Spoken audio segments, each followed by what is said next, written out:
What have I done?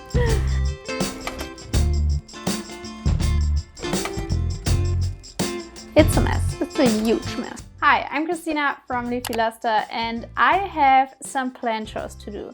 I have a million cuttings to pot up, so let's get cozy, watch this video and let's do some plant chores together.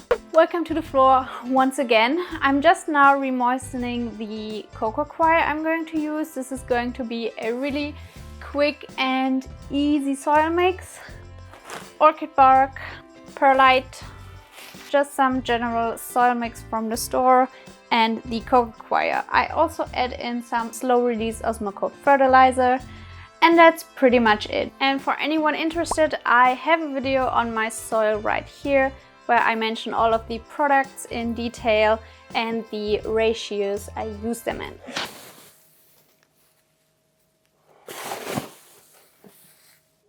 The texture of the soil is really soft, it crumbles in your hands, light and airy. I am pleased with this, so now I can get to potting.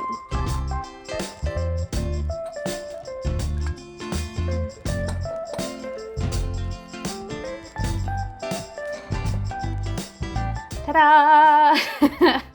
These are all of the cuttings. So if you are procrastinating on potting up plants right now, get your soil, get your pots and just do it. This is your sign to pot up your cuttings.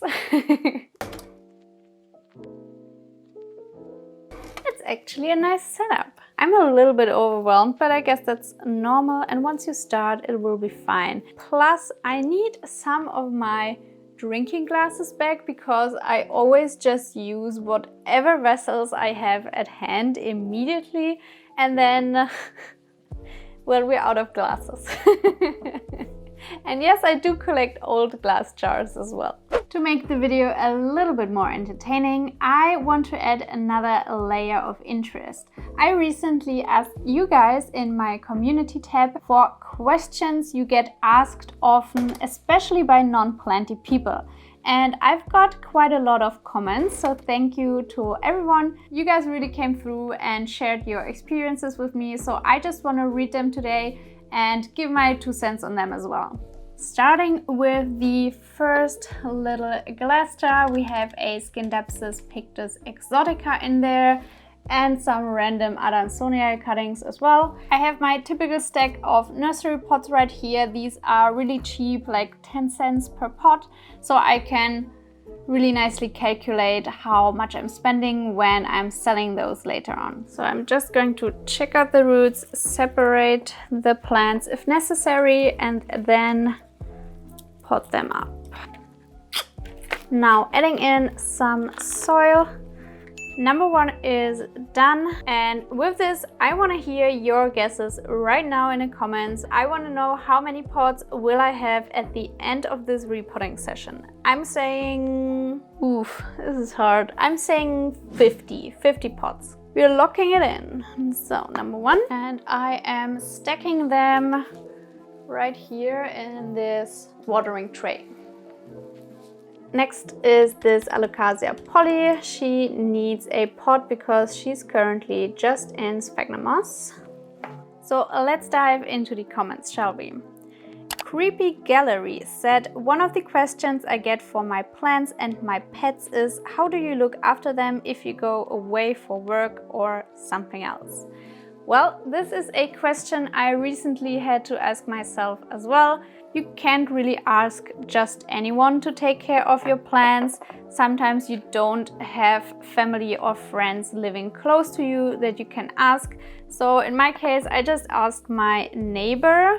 I know she has a few plants, but she's not a plant crack like we are.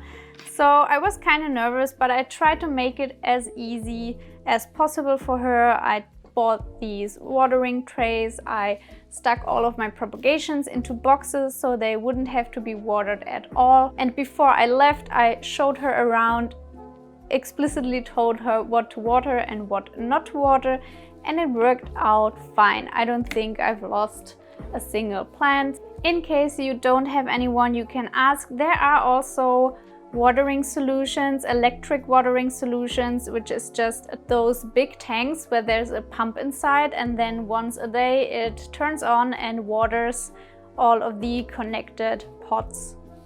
There's options, but I like the human version the most. It's a scary thing, and I think you really need to be aware that plants are living things such as pets, and you can't just get a ton of plants and not have a plan for vacations, etc., etc. Next one is done. Oh no. Why does this always happen? Oh no. I didn't want to shower. Now I have stinky rooting water on me. Great. Okay, the flooding has stopped. Next I have something really special. This is a Anthurium arisemoides. This was an import plant and it did nothing really for a while, so I was afraid it kind of would die or something. So I just propagated it, and now the bottom and the top cutting are doing great and already pushing new growth. So I think it was the right decision. Plus now I have 2 plants, which is never a bad thing. Let's take it out, and we will have to untangle this one from all of the Philodendron mammae that is also in here. We have 1, 2, 3, 4, 5 little mammae cuttings, all really well rooted. And then the top cutting here, which has some nice fluffy roots.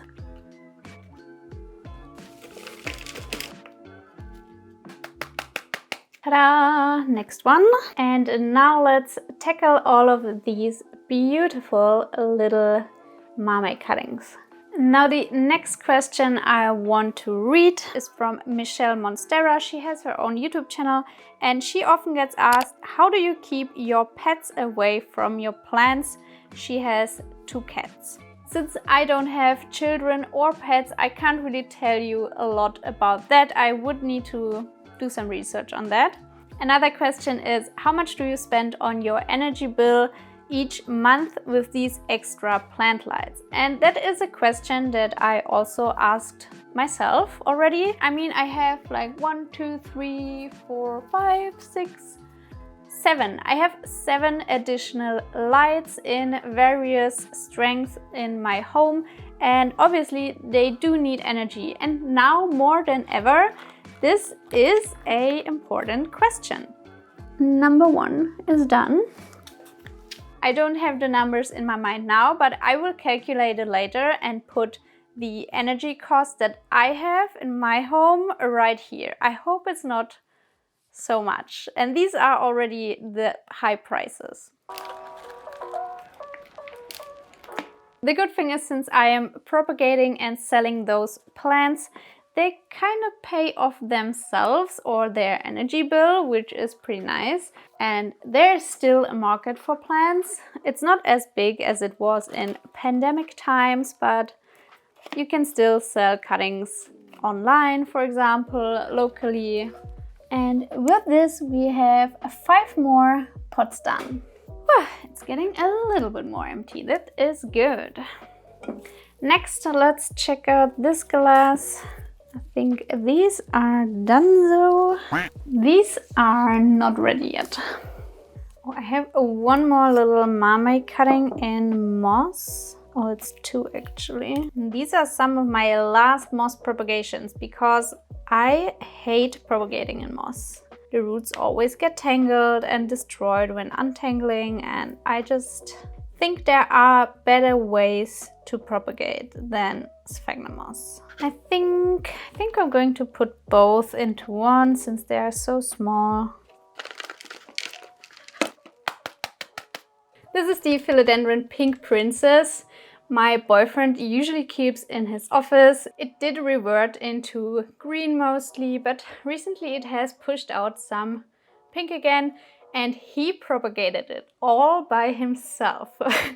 And I'm so proud because look at those roots and how well everything went. Check out those juicy red roots. Oh yeah, just look at this piece of stem. There's so much new growth on there. What the hell? Why is he so much better at propagating than I am? That's so mean. That's amazing. That's some root pond right there, if I've ever seen one. I mean, it's a shame they reverted to green. I just don't have a lot of luck with pink princesses in general. I don't know, maybe some of you have nice pink princesses. Looks a little rough, but it's gonna be all right, I guess. And then I'll try to direct the roots downwards while putting it in, because some of them have grown like to the top of the glass. Okay, and I think that's it. Next, I want to go with all of these Hoya cuttings right here. They look so cute and I just love the blooms on these.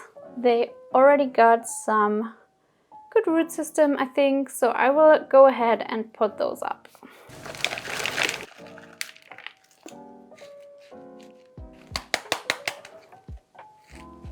Looks a little ugly, but it will grow in nice. The next question is from Lauren McD, and she says, a lot of what plant is this? And then they expect me to know literally every plant that exists. Also, a lot of people kind of just tell me how they can't keep plants alive. And I get this a lot as well. I feel like that whenever I tell people, oh, I have like 150 plants at home in my 60 square meter apartment. And then at first they are like, oh my God, and how can you keep them all alive? And then they immediately tell me that, well, I can keep plants alive even if I wanted. I also killed my cactus, and I'm not judging if anyone kills a plant because you have too much stress or you just don't know what you're doing and you're still learning. That's all right. Everyone kills plants sometimes. But if you wanted to learn how to take care of plants, you would. And just telling me, oh, I always kill my plants is not going to help you or me or anyone, and especially not your plants to stay alive. Maybe just Google something for once, or maybe just go on YouTube. There are plenty of nice plant YouTubers that can help out with some tips and tricks how to generally keep plants alive. It's not that hard once you've got the basics down, which is basically just watering. After my first plant started dying and looking a little yellow and crunchy, I just Googled, well, why is my plant yellow and what can I do? And then this is basically how I got into collecting plants, because I found Plant YouTube. It was amazing. Just do a little bit of research. Like, you can't keep plants alive. You can. If you wanted, you could.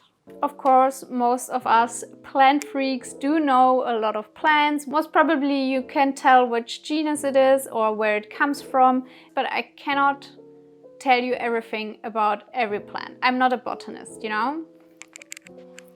And even botanists probably can't tell you everything about every plant in the world. Nonetheless, anytime someone does ask me about a plant, I'm kind of hyped actually, because I really do like to talk about plants. I also like helping people with their plants. If I can answer the questions, I happily will. This looks so ugly.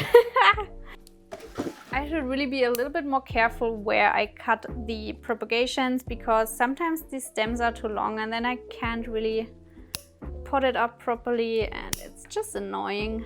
The next entry is from Deborah Baker, and she said, how do you keep them alive and healthy? Also, how much dollars did you spend? People are always surprised. Most plants are swaps, rehabs, or under $20. It really depends on who you talk to, I feel like.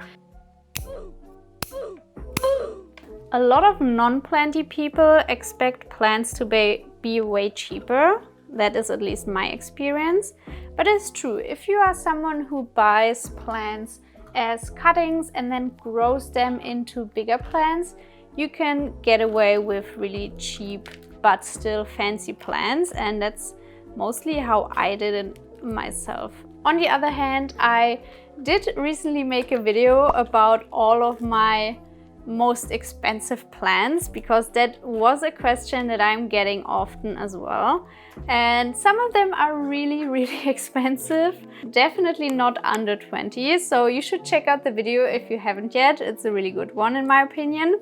For the other part, how do you keep them healthy and alive? I think I said enough. Maybe to add to that, it's not just research and knowledge, it's also time, because as you see, it is quite time consuming to really care for plants. Even if you're not propagating and selling plants, you still need to check them, treat them, cut them back. It's a lot of work. Okay, I'm done with all of the Hoya Bella. Thank God, this was so much. I'm glad that's done, but we still have a lot to go. Oh gosh, please help me. Next question. Oh yeah, another experience that Shiny Dust shared with us. Can we change the subject? Lol, just kidding, but that's what I always expect them to say. I mean, I get the gist. I definitely get the gist, because I have caught myself quite often whenever someone asks me about plants, I will talk about plants. Whenever I get the chance, I will talk about plants. And I often caught myself rethinking certain situations if I might have talked about plants a little bit too much or too long. Why are you running? Why are you running? Well, I guess I will never know. If the person doesn't say anything, then I guess it's their fault. Let's do the Begonia Autumn Ember. Let's check out those roots. Oh my gosh. I feel like it's going to be really hard to untangle this. Let's try without destroying everything. It's not that easy. 1, 2, 3, 4, and 5 cuttings. Oh, this one is really big. Let's pot them up. We have some new growth already that came in the water, so I think it's time to put them into their own little pots.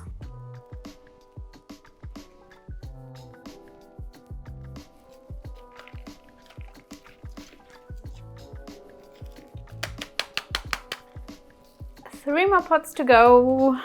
Next, let's go with some beautiful Syngonium podophyllum albo variegata, the white one, and these propagations turned out gorgeous. While I'll do that, let's go to the next entry, which is from Mestiza Fe. They often get the question, where did you get all of these plants and how did you find out about all of these different plants? To keep it short, for me, it was definitely YouTube, where I learned the most about plants and where I also found out about all of the different kinds of plants you could keep in your home. I would say it just comes with experience. The more plants you see, the more interested you are in them. Obviously, going to consume more content or knowledge about them, you're going to research more. You're going to buy more plants, and well, with that you will automatically learn a lot of the stuff. The very most of the plants that I own today I got in a normal garden center. I have a few very, well, it sounds mean, but very basic plants. I'm totally fine with that because I like them. Then the next step up, the a little bit more sought after plants or rare plants, I mostly got from online shops. There are quite a few ever since the pandemic happened. There are even more. A few I bought locally from other plant collectors. And then I did an import once this year, which was my first time importing something ever. So it really depends on what kind of plants you're looking for. But I would say that in this day and age, at least here in Germany, I can probably get everything that I want. These are so cute and small. 6 more pots for the box. Next question. The next experience we got is from Trot Gaming. The questions are: why all that white? Why is this plant a sickness or errors so sought after in the plant hobby? Why do you have so many plants, and why don't you have just one big or a few big plants instead? Why would anyone ever spend over 20 euros on a plant? It's just a plant. Why do you keep cutting your plants? Is there even a market to sell those plants? Let's move on with my Philodendron micans cuttings. I have plenty of those. I hope I have enough pots for this.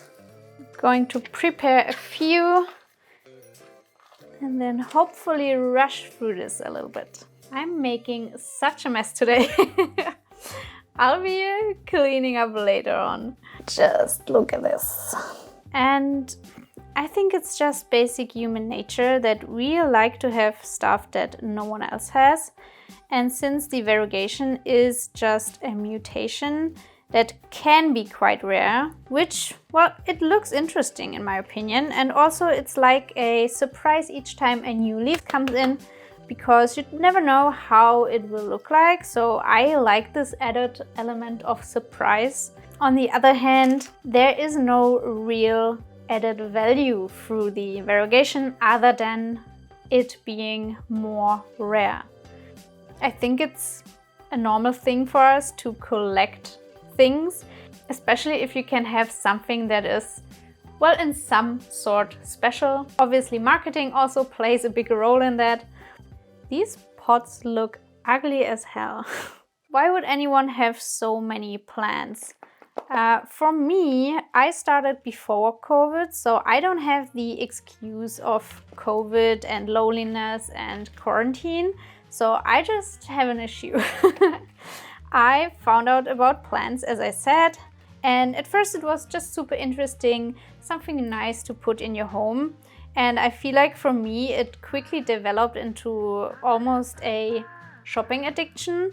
I went to the garden center almost every week after work on Fridays and just come home with plants every time, because I would see something I never seen before and I said, well, I have to have it. And with this kind of behavior, I filled up this space quite fast. It was fine money-wise, since I was buying mostly in garden centers where the plants are not as expensive. But still, I don't think it was a completely healthy behavior.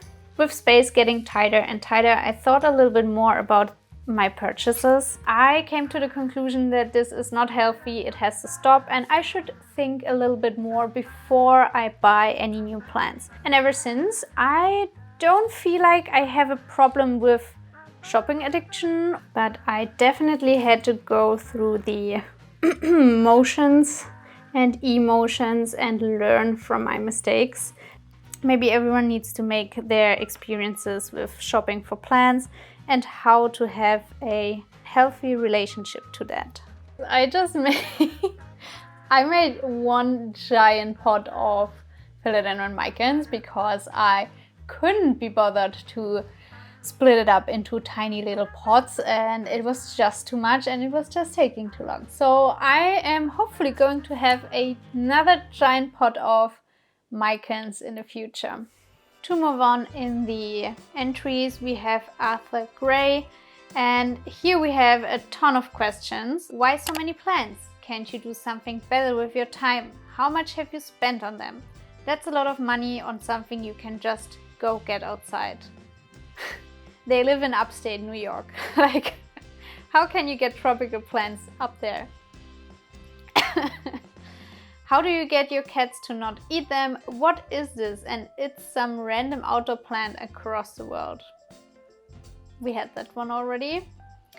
How do you keep them alive? Is the air better in your room with all those plants?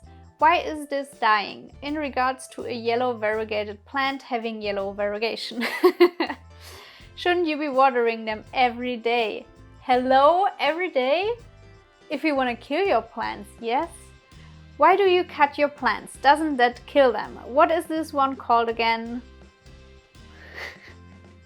Uganda Triangle Euphoria Triage, Ubiquitous Tri Honda. my mom near daily about my Euphorbia trigonas. Well, plant names can be a little bit tricky, and if you're not really into it, then I get that you're maybe not good with them, but it is funny. Also, if you cut your plants, no, they don't die. So yeah, you can cut your plants with clean scissors preferably, and then you can propagate them and sell them, which is nice.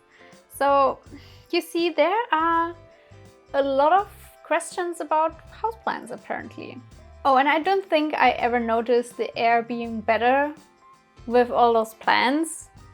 If anything, it's more humid, but mathematically it should be a little bit better, I guess. I also want to add that no, sometimes it's really nice to spend all your time on plants. And sure, I could do something better or something else, but if you ask somebody whose hobby it is to do jigsaw puzzles, they spend a lot of time on that as well, and it's just a hobby. So I don't think it matters what your hobby is, if it's building things, jigsaw puzzles, plants, soccer, doesn't matter how you fill your time. I think it's the most important that you love what you do, and yeah, it makes you happy.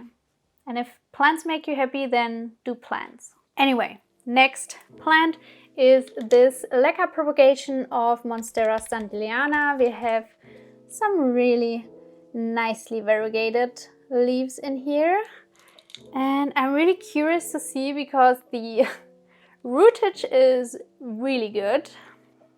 Okay, let's see if I can pull them out. Oh, I could have seen that coming. Sometimes it's helpful to think first and then do something.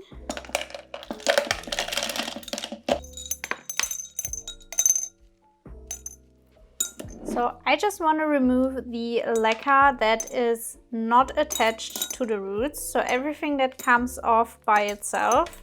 I've got a few really nicely rooted cuttings out of this. I can't really tell if it works better in leca than it does in plain water, but the cuttings do look really nice and the new growth is quite big already. Gorgeous little cuttings. Let's pot these babies up. Do you know what really annoys me? The fact that people just cannot accept hobbies that they don't understand. It is applicable for plants, for example, so I know a lot of you get those questions about why do you have so many plants? Why are the plants with wide variegation so special, etc., etc. And it can be quite annoying when people are not really accepting of the fact that you are just a collector of plants. And I often get that with esports as well. So as some of you might know, I do like gaming a lot and I like to play League of Legends mainly. This is so nice. Oh my gosh! Wow, look at that, that's so nice. And there's an extensive esports industry behind this game. So they really have top competitors, there are huge prize monies, there are huge tournaments. For a lot of people, it's their job, like a soccer player, like a football player, to be a esports athlete. Maybe it's not a physical sport, but it's still a team sport, it's a strategic sport, and you need a lot of skill to pull that off on this kind of level. It really infuriates me that some people cannot accept that A, gaming is a hobby, and B, gaming is a professional e-sport that should be taken seriously. Can't you just compare it to soccer or football? It's basically the same. You have different leagues, you have different tournaments, you have different teams you can be a fan of, you can have a favorite player. I just feel like there should be more acceptance for that, okay? It's just something that grinds my gears. This is exhausting. I'm so sorry, it's taking so long. It's already dark outside. In here I have a few little tiny stem cuttings of Philodendron verrucosum, and I would like to transfer these from perlite into soil. So let's just take them out. And this is so easy when you use perlite instead of sphagnum moss and you're not ripping any of those delicate roots. And these will go into my prop boxes as well. I'm done! Oh my god! You guys, first of all, thank you for keeping me company by sending me your experiences and FAQs. Oh, I'm so done. Do you want to know how much we did today? Let me show you.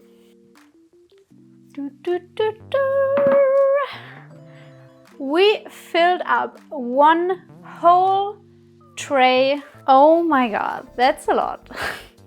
I was potting up stuff for 3 hours. I'm going to count the pots now.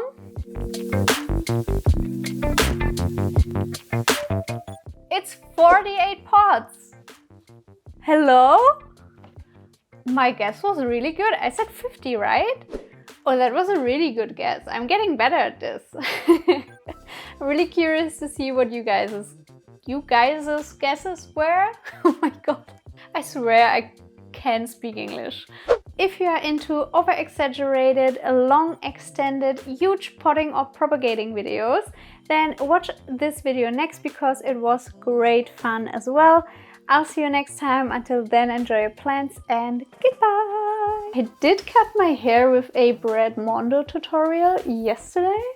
I think it turned out pretty well. I also put on some fake freckles and I think it looks so cute!